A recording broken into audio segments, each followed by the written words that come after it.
So guys finally हम लोग फुकॉक पहुंच गए हैं। जब मैं फुकॉक के लिए रिसर्च कर रहा था तो काफ़ी सारे वीडियोस मैंने देखे, बट एक चीज़ को लेके काफ़ी कन्फ्यूज़न हो रहा था कि इंडिया से डायरेक्ट अगर फुकॉक जाएं तो वीज़ा, माइग्रेशन, ये सब की फॉर्मेलिटीज़ कैसे होंगी। बहुत सारे वीडियोस देखे बट कहीं पे भी कुछ क्लियर पता नहीं चल रहा था।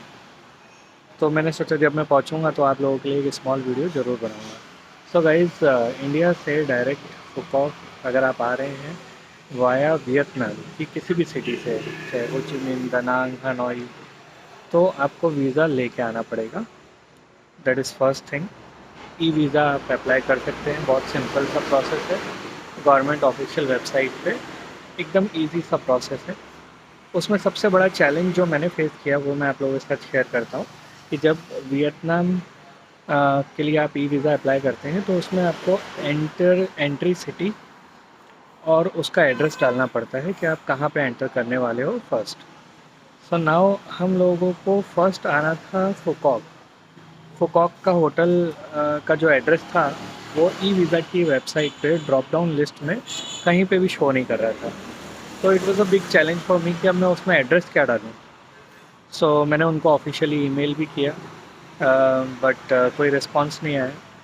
देन प्रभु श्री राम का नाम लेके मैंने दनांग का मेरा जो होटल था, मैंने उसका एड्रेस डाल के वीज़ा अप्लाई कर दिया, ये सोच के कि जो होगा देखा जाएगा। फिर फाइनली वीज़ा आ गया, कोई प्रॉब्लम नहीं आया। तो डायरेक्ट अगर आप फुकॉक जाने वाले हैं तो ये एक चैलेंज आपको फेस करना पड़ेगा। बट आप अपनी नेक्स्ट कोई सी सिटी जहाँ आप जाने वाले हैं फुकॉक के बाद, दनांग, हनोई या हो ची मिन, वहाँ का आप एड्रेस डाल सकते हैं। तो ये पहली चीज़ थी। सेकंड चीज़, जब हम हो ची मिन सिटी में हम लोगों ने लैंड किया तो इंडिया से ही मैंने ये चीज़ कंफर्म कर ली थी कि हमारा जो बैगेज है वो थ्रू चेक इन में नहीं मिलेगा। हमको हो ची मिन आने के बाद अपना बैगेज कलेक्ट करना पड़ेगा आफ्टर इमिग्रेशन। सो सुबह सुबह जब हम लैंड किए उसके बाद में हम लोगों ने देखा बहुत लंबी लाइन थी, बहुत लंबी लाइन थी इमिग्रेशन पे। सो इमिग्रेशन पे लगभग हम लोगों को लगा दो दो सवा दो घंटा हमें लगा इमिग्रेशन पार करने में। उसके बाद हम लोगों ने बैगेज कलेक्ट किया।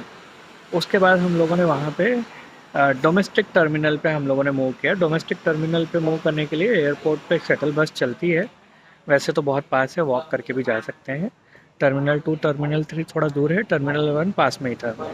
तो T1 पे जब हम गए वहाँ हमने देखा कि वियट जेट की चेक इन की लाइन फिर से बहुत लंबी थी। थोड़ा बफर टाइम आप लेके चलें, बिकॉज़ बहुत सारे इंडियंस को मैंने देखा वहाँ पे, उन लोगों की जो 10 बजे वाली फ़्लाइट थी फोकॉक की वो मिस हो गई थी। तो आप लोग कम से कम 5-6 घंटे का बफर लेके चलें, क्योंकि इमिग्रेशन में जो टाइम लगता है वो लगता है, उसके बाद चेक इन में भी टाइम लगता है। डोमेस्टिक चेक इन में, डोमेस्टिक चेक इन में हम लोगों के साथ एक इशू और हुआ कि डोमेस्टिक चेक इन में ट्रांसफ़र वाले केसेस जो है, जिनको ट्रांसफ़र करके डोमेस्टिक फ़्लाइट लेनी थी, उन लोगों के लिए अलग काउंटर्स थे जो कहीं पे डिस्प्ले से पता नहीं चले मुझे। तो हम लोग नॉर्मल लाइन में लग गए। वहाँ हम लोगों ने 1-1.5 घंटा लाइन में लगे रहे। काउंटर पे पहुँचने के बाद उन्होंने बोला कि आप दूसरे काउंटर पे जाइए। तो हम दूसरे काउंटर पे गए और दूसरे काउंटर पे फिर हम लोगों ने फाइनली इमिग्रेशन किया, सॉरी चेक इन किया। चेक इन करने के बाद फिर हम लोगों ने फ़्लाइट पकड़ी। वियट जेट की फ़्लाइट अहमदाबाद से हो ची मिन एंड हो ची मिन से फुकॉक ऑन टाइम थी, कुछ भी डिले नहीं था। मार्जिनल 10-15 मिनट का डिले केवल अहमदाबाद से था, विच इज़ नॉमिनल, एक्सेप्टेबल। जितने वीडियोस मैंने देखे वियट जेट के, उसमें सबसे बेस्ट ऑप्शन, अच्छा सबसे बेस्ट मेरी किस्मत रही कि मुझे फ़्लाइट डिले का सामना नहीं करना पड़ा। फुकॉक अच्छी लगी आने के बाद, नीट एंड क्लीन सिटी है। तो आगे के अपडेट मैं आपको देता रहूँगा। Thank you guys.